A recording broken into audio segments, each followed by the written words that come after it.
नमस्कार। ये है फलक की कहानियों का अद्भुत संसार। किस्सा कहानियाँ जिनमें हम लिखते हैं खुद को। मैं हूँ भगवती सक्सेना और आज आपको सुना रही हूँ कहानी जो डॉक्टर प्रतिभा त्रिवेदी जी ने लिखी है और जिसका शीर्षक है त्राहिमाम शंभू। इस बार भी माँ के लाख मना करने पर भी परिमल फिर उन्हीं बर्फीली वादियों में आया है। इस बार भी बर्फ की दुग्ध धवल चादर दूर दूर तक बिछी हुई है। तीर्थ यात्रियों के उत्साह में कोई भी कमी नहीं है। कहीं न्यूली मैरिड कपल तो कहीं कॉलेज की रिवर राफ्टिंग प्रतियोगिता में भाग लेने लड़के लड़कियों की खिलखिलाती हुई टोलियां हैं। इन शोर शराबों से दूर लकड़ी के बने पुल पर परिमल जा बैठा। हिंदी फिल्मों की तरह दिल दिमाग में बीती यादें दस्तक दे रही थी।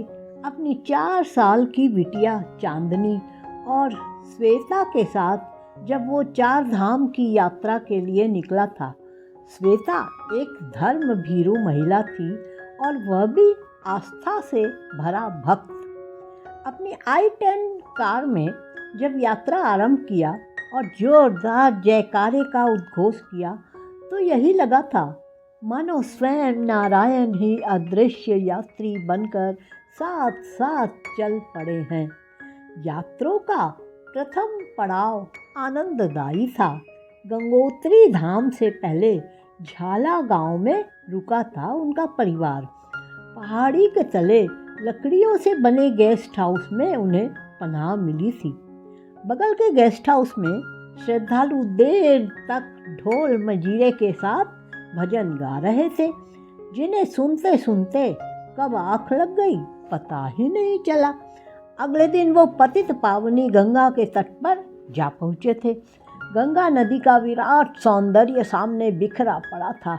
हरहराती हुई गंगा नदी का प्रबल आवेग देखते ही बनता था। मरते हुए व्यक्ति को इसी गंगा जल की 2 बूंदें और एक तुलसी दल की ही अभिलाषा रहती है। पूरा दिन गंगोत्री में ही गुजरा था। अगले दिन जब गाड़ी ने यमुनोत्री की ओर रुख किया तो निराशा हाथ आई, क्योंकि मौसम की खराबी की चेतावनी देते हुए आर्मी ऑफिसर सारे वाहनों को डाइवर्ट कर रहे थे। दूर से ही शिखर अभिवादन करते हुए परिमल की गाड़ी अब केदारनाथ की ओर भाग रही थी। घनघोर जंगल से गुजरते हुए अब सहयात्री बनकर गंगा नदी का विप्लवकारी शोर भयभीत करने लगा था। गाड़ी सावधानी से चलाएं, वरना मैं पहाड़ी नागिन हूँ, डस लूँगी। इस तरह की चेतावनी अब हर मोड़ पर मिल रही थी। शाम होते ही केदारनाथ का प्रवेश द्वार गौरीकुंड आ गया। कार के रुकते ही शॉल दुसाले बेचने वालों की भीड़ ने आ घेरा था। चांदनी बिटिया को गर्मा गर्म भुट्टो की सौंधी सुगंध ने अपनी ओर खींच लिया था। तभी एक घोड़ों का स्वामी खिदमत में हाजिर हो गया। उसने केदारनाथ की चढ़ाई का प्रस्ताव दिया। नहीं, हमें अभी चढ़ाई नहीं चढ़नी, आज हम रेस्ट करेंगे, फिर कल सुबह होते ही केदारनाथ की यात्रा करने का विचार है। परिमल ने पीछा छुड़ाना चाहा, लेकिन तब तक घोड़े वाले ने श्वेता को रंग बिरंगे खूबसूरत एल्बम दिखाने शुरू कर दिए थे। एल्बम देखते ही वो बच्चों की तरह तिलक पड़ी और परिमल को चढ़ाई चढ़ने के लिए राजी कर ही दम लिया। कहते हैं देवी सीता यदि स्वर्ण मृग के लिए राम से जिद ना करती तो शायद रामायण में रावण का वध तो होता, लेकिन स्त्री हट को रेखांकित करने वाले अध्याय का अस्तित्व ही नहीं होता। अब श्वेता की मनुहार भरे जिद को मानने के अलावा कोई चारा नहीं था। नीचे पार्किंग में गाड़ी खड़ी कर घुड़सवारी का आनंद आरंभ हुआ। वास्तव में ज्यों ज्यों पहाड़ चढ़ते जाते उतना ही मनोहारी दृश्य दिखने लगता। हिमाच्छादित पर्वत श्रृंखला आरंभ हो गई। शाम ढलने के पूर्व ही उनका परिवार केदारनाथ जा पहुंचा। केदारनाथ के शंकर जी के दर्शन भी बड़े रोमांचकारी थे। पंडित जी का धारा प्रवाह से स्तुति करने का अंदाज भी सम्मोहनकारी था। आज लेकिन बादलों का गर्जन तर्जन थम नहीं रहा था। ऐसी हालात में नीचे गौरी कुंड उतरने की सोचना तो मूर्खता ही कही जाती। ऊपर भी रहने खाने की व्यवस्था अति उत्तम थी। आज चांदनी बिटिया ने आलू पराठों की फरमाइश की थी, इसलिए श्वेता और चांदनी को होटल के रूम में छोड़कर वह संध्या आरती के लिए भक्तों की लाइन में जा पहुंचा। एकाएक काफ़ी तेज बारिश होने लगी। एक तो मौसम का सितम और साथ में बादलों का कहर मानो एक दूसरे को टक्कर दे रहा था। भीगने से बचने के लिए बहुत सारे भक्त मंदिर में शरण लेने को विवश हो गए थे।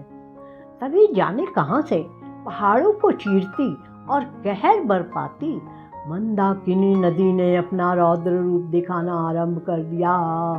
बने अधबने लकड़ी के मकान धराशायी हो चले थे। अब तो सामने जो मंजर था वो केवल दुख आंसू भराती आवाज़ों का था। परिमल की आंखों के सामने ही वो होटल भी भर भरा कर मंदाकिनी के प्रलय प्रवाह में एकाकार हो गया, जिसमें अपनी प्राण प्रिया को, अपने कलेजे के टुकड़े को वो छोड़ कर गया था। मंदिर के अंदर केवल त्राहिमाम त्राहिमाम का विलाप शेष रह गया था। कभी इन्हीं बर्फीली दुर्गम पहाड़ों की तस्वीरें आने का आमंत्रण देती थी, कभी बाहों के आलिंगन में बंधी प्राण वल्लभा इन वादियों में सैर करने के लिए कितनी ही मनोहारे करती थी। उस दिन वो सब कुछ काल के गाल में समा गया। उसके बाद रात भी बदली और दिन भी बदला, कैलेंडर ने अपनी तारीखें भी बदली, लेकिन परिमल खुद को कभी न बदल सका।